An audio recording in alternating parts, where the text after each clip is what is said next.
up, y'all? I'm coming back to y'all with a reaction, and I'm reacting to the Pig Farmer Scare or Horror Story animated Stasis Nightmares, number 2. Now this is by Nightmare Tales, which I used to watch Nightmare Tales a little bit. I really like Nightmare Tales because they do like a big twist.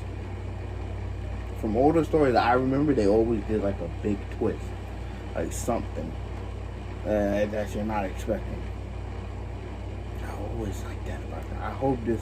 I don't know. This says Stasis. The ones I remember didn't say no Stasis on it. Come on, in the kitchen, I think. But yeah, the ones I remember did not say no Stasis on it. But I hope that don't mean that that it's not a twist. I really like that aspect of the story. So I still hope that they do twist to it. So yeah, we're gonna get into it. Like I said, Pig Farmer. Alright, let's go. What is happening? Nightmare Tales, Stasis Nightmares, Act 2.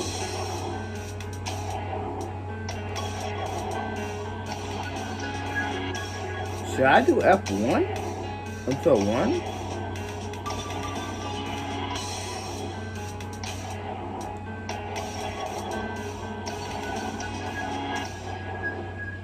Stasis Nightmare. The Pig Farmer. Okay, I was saying that because I didn't know if these were going to be connected. 8, what? This citizen, Stephen Kushner, finds himself hitchhiking on a desolate road in Middle America. His blistered feet rubbing. Sorry, y'all. Let me just turn this up a little bit. Hopefully it's not too loud. Roar against his tattered shoe leather, the pain keeping his exhausted frame awake, where he knows that he stops moving. The cold will quick. I don't want it to be too loud over me when I'm talking. But then again, that's why I should pause it. But I'm here to tell you right now, we don't care. Let me tell you something. We don't care. Quickly consume him. He has no memory of the past events that put him into such circumstances, and is genuinely terrified of what future events may lay ahead. In the distance, he sees the dim lights of a vehicle approaching through the fine mist of his strained breath. He desperately wants to be picked up, to get out of the bitter cold, and to rest his poor, aching feet. But he doesn't hold much confidence in success. The last few cars rattle past him, only one acknowledging his existence with an ear-piercing blast of their horn. This time, however, was different. sus. The truck was slowing, and eventually ground to a halt when it pulled alongside him. Not a kind night to be out for a stroll, the deep male voice from the truck called. No choice, I'm afraid, Stephen croaked back, squinting to make out the figure within. I'm completely lost, and I have no idea where I'm headed. Jump in then, the man was quick to offer. The homestead's not far off the road ahead, and I'll give you a warm bed and supper in return for some labor. Stephen was shaken. This was exactly what he'd been wishing for, but his gut clawed at him not to commit. Quickly then, the man boomed again, giving Stephen no time to think it through. Too cold and too rushed to think clearly, he stepped forward. Thank you, sir. So, if this was me, right? My fault like that. Alright, my bad. If this was me, not going like that. I'm just being honest. I'm not going like that. See, if this was me, no, I mean, well, for one, this wouldn't even be me because there's no way I'm gonna be walking this road at night in the cold. No, that's just not happening. I would never be in that position. Why would I be in that position in the first place? Why would I be out there at night in the cold and like the desert and just walking? Why would I be in that position? Couldn't be me. No. So, but I'm just gonna say, hypothetically, if this was me, I'm just gonna keep walking. Not stopping. No, sir. I do not want to go anywhere with you. No, thank you. Thank you, sir, but no.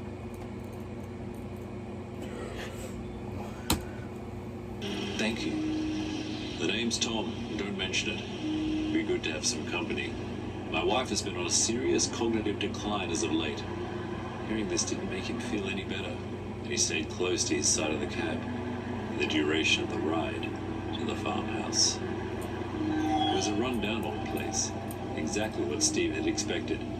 A barn to one side, silos next to that, and other ramshackle lean-tos and half-attempted hen houses burying in states of decay scattered around. Harder to make out in the moonlight was a huge shed behind the farmhouse. Stepping out of the car, the dull odor of a piggery intensified immediately, and he pulled his scarf over his nose and mouth in an attempt to filter it out. Don't mind the smell, the farmer started. I can assure you, you don't smell much better. Stephen didn't disagree. He knew he must reek from being on the road for God knows how long, and even longer since he could remember his last bath. Upon entering the house, the farmer directed Steve to take a seat in the dining room while he went to the kitchen to fetch his wife and reheat some leftover stew. The dining room was dimly lit, and he scanned around the room at the unsettling and eerie choice of decorations. While looking about, he overheard the farmer talking to what he assumed was his wife in the kitchen. He couldn't make out exactly what they were saying, but sentences along the lines of, "I've found someone," and "he should do nicely."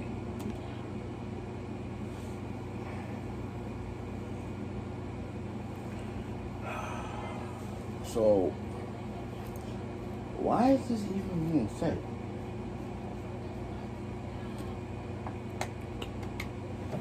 Why, like, see, my issue is, dude, I forget his name. I don't even know if they said his name. I'm not talking about Tom. I know that the old guy's name is Tom. I'm talking about the main dude, right?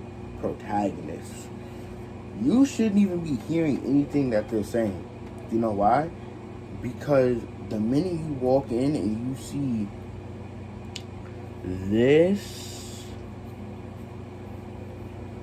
when you see this, or when you see all of that, look at this. Look at this. Look at this. Once you see that,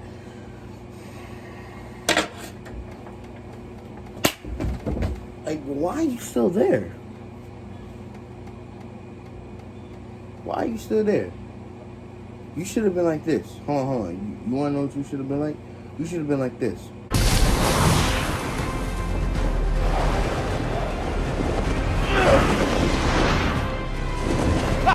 Yo, I don't see why you wasn't like that. What? You don't want to fly? That's cool. You should have been like this then.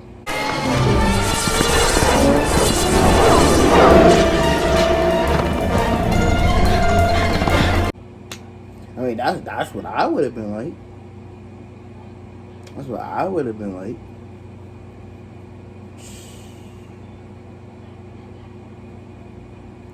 Yeah, y'all know I would have been out. I mean, yeah. Alright, let's get back into it. Let's get back into it. Genuinely made him want to flee. But he was so hungry that he figured he would eat first and could fight off the old farmer if need be. Moments later, the farmer entered the room along with a large pot and an old frail lady by his side. She held herself close to him, for it was clear that she was completely blind. Introductions were made and dinner was served. Steve was famished, and he quickly tucked into the hot stew to quell his hunger pangs and to thaw out his frozen bones. Within minutes, Steve was finished. However, his feelings of satisfaction were short-lived as he began to feel dizzy and he watched the couple in front of him slowly blur away into darkness. "It's time," barked the farmer. Yo, what you doing? Hours had passed and Steve found himself in yet another completely unfamiliar setting. He was on a couch in what was perhaps the living room? "What?" he croaked. "Time for what?" "Feeding time," the farmer replied. "Come with me." Steve, still feeling extremely groggy, pulled himself to his feet and followed the farmer outside. "You passed out pretty swiftly last night," the farmer began. "Thought you might be ill, but you slept so soundly, I figured you was just exhausted." "Right," replied Steve. "I'm sorry, I really don't know what happened." "It's fine," muttered the farmer. "I would have let you sleep." but you're needed. The farmer slid back the huge steel door to the piggery, and Steve was nearly knocked off his feet by the incredible stench. Dear God, he coughed. Ain't no God here, the farmer quipped. These beasts be Satan's finest. Steve then reeled back at the sight of hundreds of massive, overgrown hogs stretching far into the darkness. The pens packed to capacity, and the deafening sound of the grunting and... Well, somebody need to call the police. Y'all need to get shut down. Well, I mean, it's not a company, but you feel me? Like, look at all these pigs. Look at them looking. Look at them staring. Weirdos. They need to get shut down immediately. And squealing assaulted his eardrums with the power of an avalanche. It's feeding time, the farmer boomed. They know when they see me, they're about to get fed. Stephen froze. What do they eat? He asked. Anything, the farmer shot back. Anything at all. They'll carve through an entire cow in minutes if I was to let them have it one. Is that what you feed them? Stephen cautiously inquired. Not sure he was going to like the answer. Feed you. Ha! Nothing that big. Have to settle with corn. What the grain? He grunted as he pulled the lever which opened chutes around the shed, allowing the feed to cascade into each pen, amplifying the already ear-splitting ambience tenfold. Steve watched on in awe as the pigs scrambled over each other in order to fill their greedy guts with no regard for any other. Have to ration it though, the farmer quipped as he shut the lever on. The supply is running low, and I can't afford to be greedy. The vision quickly made his mind flash back to when the rich and powerful were being selected for a berth on the Soteria. Men, women, and children were trampled, beaten, and shot in order to remove them from the chosen ones and allow openings for others. The true colors of the worst of all human beings had been revealed. I should have watched the first episode. Only the absolute worst had managed to make their way onto the ship. The select few were now the future of the human race. And Stephen was one of them. Steve then spent the next few weeks working in return for food and shelter. The farmer explained how the farm had really fallen on tough times and wasn't sure how much longer he could keep it going. Steve said he was happy to stay around as long as he was needed. He had grown less paranoid of the farmer's intentions for him and was finding it easier to relax when alone. That was until he was visited one afternoon by a large, imposing man who appeared to have just wandered onto the property. At first, his features were hard to make out. That was until he stepped into the light, and a shock of panic ran through Steve's veins as he realized the man's eyes were weeping blood. "Stop right there," Steve snapped. This is private property. You need to leave." "I'm no threat," the man calmly replied back. "In fact, I'm here to warn you," he whispered. "The old couple are planning to feed you to the pigs." "What?" Steve held back at him. "That's ridiculous. They like having me here. I'm helping them out." "You sure are. I mean, you sure will." Steve wanted to beat the man over the head with his shovel, but deep down he knew he was right. He knew they were plotting his end. The man smiled at Steve and spoke sternly. "Look, the name is Blacker, and I'm just here to warn you. Get out of here. Join me. I'll take you to a better place." Steve stared deep into the man's eyes and was about to speak when he was cut off by the old farmer calling out for him. Steve turned and called out, and when he turned back, the man was gone. Steve then questioning if it was even real.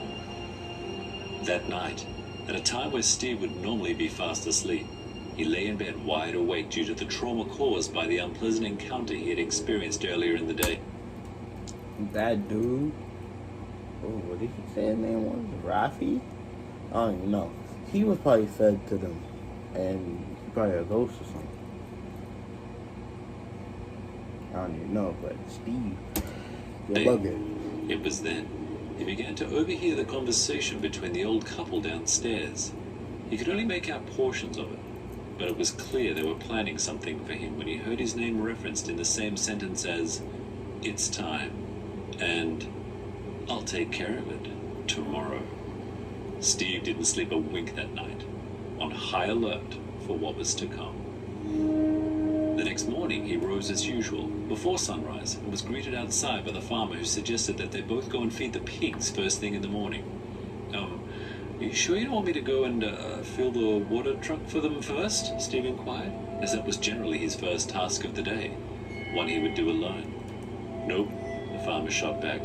Need you in the piggery, now. Steve reluctantly agreed, and they entered the large steel shed with the farmer leading the way. The air was more rancid than usual, and Steve began to shake, unable to fully deal with what he knew was about to happen. The grain ran out yesterday, the farmer started. I can't afford any more until I get these pigs to market in a fortnight, and they'll die before then. So we have to make a sacrifice. As the words left his lips, the farmer drew a large knife from his belt and moved it forward. Steve instinctively swatted it with his hand, and it scuttled across the floor below. What the hell are you doing? Snapped the farmer. Oh, look, he got pushed. Hurled back Steve as he pushed the old man over the edge and into the churning mass of the bloodthirsty pigs. The entire shed erupted with a cacophony. Oh my god! Oh my god! Oh my god! Oh my god! Oh my look! Yeah, what? Yo, this is so weird. Hold on.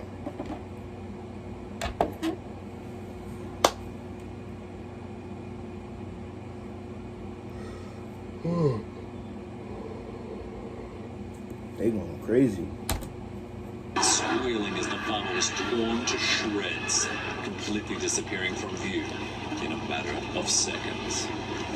Steve stood on the edge of the pen and stared down into the madness, his deep breath heaving through the clenched teeth of his manic smile. It was time to go. Stepping back into the house to pick up the key. Now, I don't really... would that really be the twist? Was he happy that just happened? And dude attacked him and tried to attack him, so I finished. Keys to the truck, the old lady called out to who she thought was her husband from the living room. Did it go okay, Tom? Steve didn't reply. Did he have the stomach to help you kill a few hogs for feed? That's the twist. That's the twist. That's the twist. That's the twist. Wow.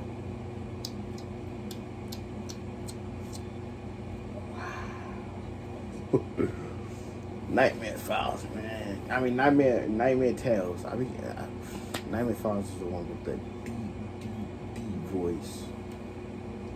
Insane. But yeah, wow. I do it, bro. Wow. I sure hope so. We'll show he's got what it takes to keep this place going when we're gone. Steve froze. The guilty regret of what he'd just done hit him like an icy blast. They were going to kill some pigs, to feed them to the pigs. They were going to gift him the farm.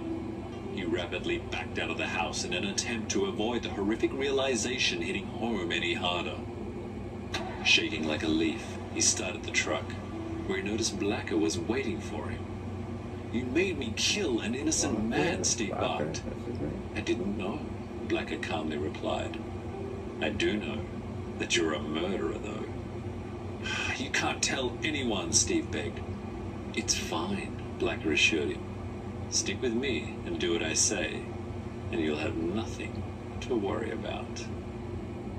Back on the ship, it was noted that Steve's cognitive state had been altered, and he would have to be monitored closely to prevent any further brain damage. And in a pod, right next to his, Dan Blacker smiled, as he had now successfully recruited a lackey.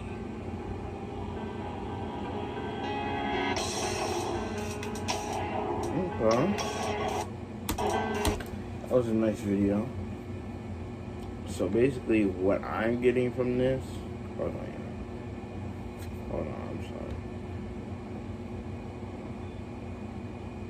I forgot I was downloading something. Like I was downloading GTA earlier. Oh my God, I'm sorry. Gotta make sure. Which one? Hold on.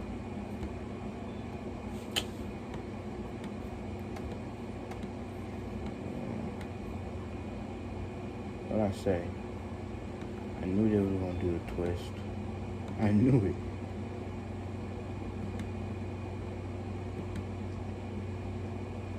They need me to sign into my iCloud. Sorry, y'all.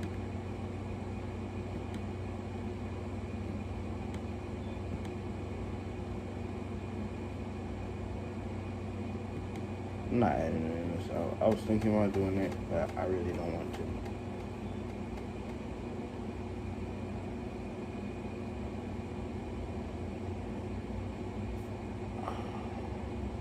Start that what? Start that structure legs. Love it. Alright. That was crazy. Hold on. That was a crazy one. I knew Nightmare Tales was gonna come through with the plot twist and insane twist. They always do it. They always do it. It's insane. You really don't see it coming, because I didn't see that coming. What I'm getting from this is this, what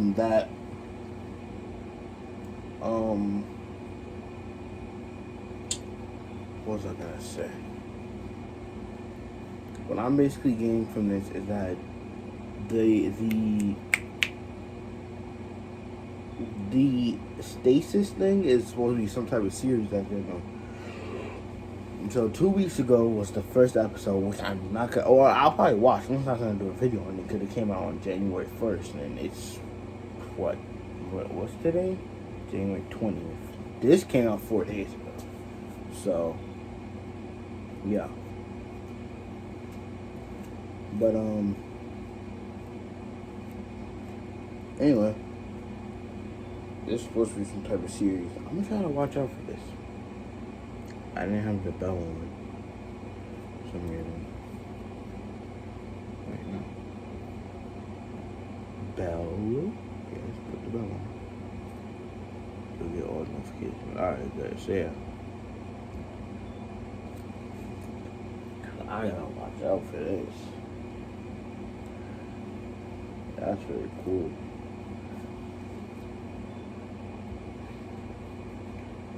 I like that. Alright, that's it, guys. Appreciate y'all for watching. This was a 23-minute video. I literally was saying I'm going to do longer videos. Yeah. That's that. Appreciate y'all for watching. Come back for more, like, share, and subscribe, all that, And I'll see y'all. Peace, y'all.